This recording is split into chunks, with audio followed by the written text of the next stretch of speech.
ঈদের পরে চাঁদাবাজদের আগুন ধরিয়ে দিব আমি।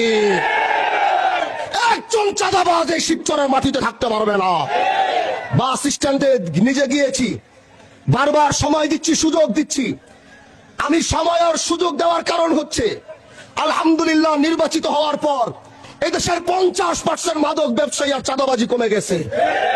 হিন্দু ভাইরা আমার কাছে ওই দিন এসে আত্মত্যাগ আর খুশি নিয়ে বলেছে, ভাই স্বাধীনতার পর এত সুন্দর করে আমরা ব্যবসা করতে পারি নাই, আজ আপনি নির্বাচিত হওয়ার পরে মাথা উঁচু করে ব্যবসা বাণিজ্য করছি, চাঁদা চাওয়ার কেউ সাহস পাচ্ছে না।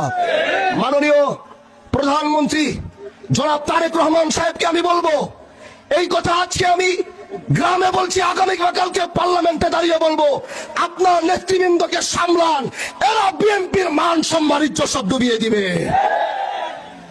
যদি কন্ট্রোল করতে না পারেন তাহলে তারা আপনাদের আগামী রাস্তা রুদ্ধ করবে।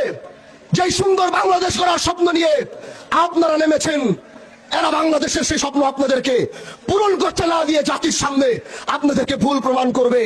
আমরা নেতা নিয়ে চলি নাই, আমরা কর্মী নিয়ে চলেছি। আমাদের পাওয়ার কোনো নেতার মধ্যে ছিল না, আমরা সাধারণ জনগণ নিয়ে চলেছি। আর আমরা যে বিজয় হয়েছি, এটা সাধারণ জনগণ নিয়ে বিজয় হয়েছে, কোনো নেতা নিয়ে নয়।